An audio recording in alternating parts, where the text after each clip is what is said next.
So this video is all about lighting and how much you guys should spend on a key light for one of your first purchases being a filmmaker. But the whole debate is, do you need to spend that much, especially when starting out? And my opinion is definitely no. So what I'm gonna do is show you guys how I spent $150 to get a key light set up that I actually think is very soft and very capable. So the first purchase I made to set up this key light is a aputure f7. It's a pretty powerful light considering the price point and the size, and that set me back about 80 bucks. After that, I purchased the newer diffuser, which came in under $20. I then purchased two newer cheap light stands that cost about $10 each, and then I purchased a couple of MPF batteries. The total of all this equipment set me back about $150. So I'm gonna run you guys through the process of how I set up this key light and how I get it looking so soft.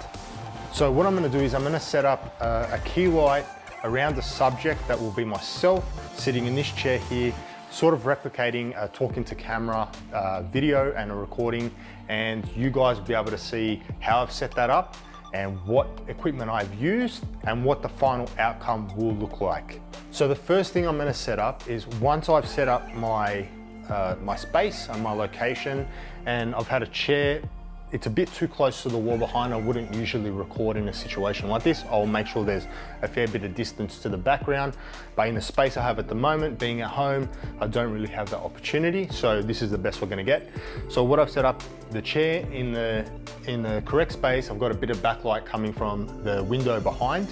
So that's all good. That means we don't really need to worry about a backlight. So what I'm gonna do is, first step is use two light stands, and I'm gonna use one to set up the light on, and then I'm gonna use the second one for the diffuser. So the first one is gonna be for the light. So I'm gonna place that a little bit further back and lift it up.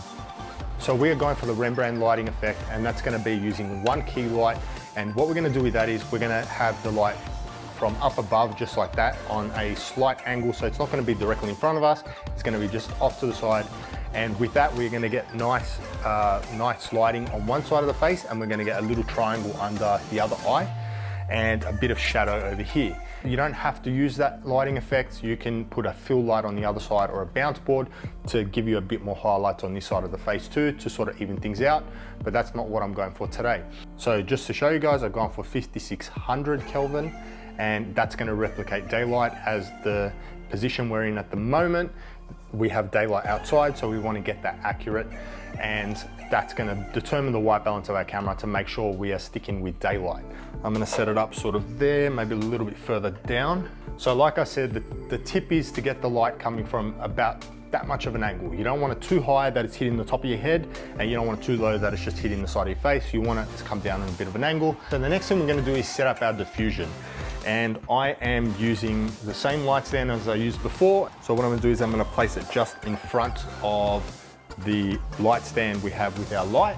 So probably about 30 centimeters in front. And next we are going to use the newer diffuser. So these are very cheap. I've got a couple of them, and I recommend buying a lot of them because they are very useful. There you go, get rid of that thing. Now we are going for the complete diffusion. As you can see, it's see-through. We are not using any covers over the top. We're not using the bounce board. We are using just the base clear diffusion. And what we're gonna do with that is, we are gonna use a clamp. You get these from hardware stores. I also recommend buying a ton of these clamps, duct clamps. These are like a couple of bucks each, and they will be so useful for you. Even years to come, you'll still use these. So there we go. So we have the light, and we have about 20 centimeters in front of the light. We have the diffuser.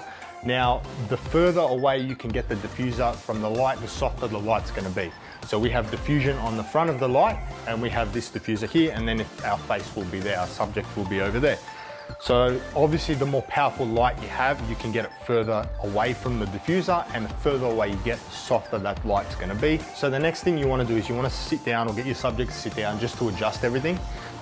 So that there is probably about right. It's maybe about 40, 50 centimeters away from my face, which is probably perfect. It all depends on where your camera is also. If your camera is zoomed in on your face, you may be able to exclude this. If it's a wider shot, then you will need to go further away. So the next thing is I'm gonna place the light probably about there somewhere, and I'm gonna increase the brightness.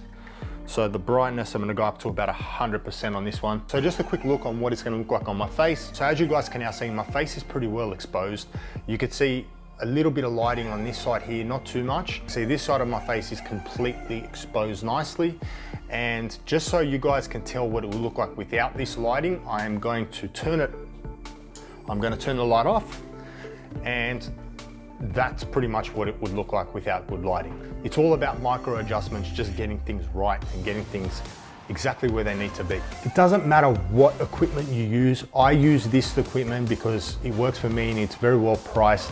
There are other lights you can purchase that are equally good and probably even cheaper. Just look for something that is pretty color accurate, as that's really gonna save you time in the editing process. You don't get those magenta and green hues on your face.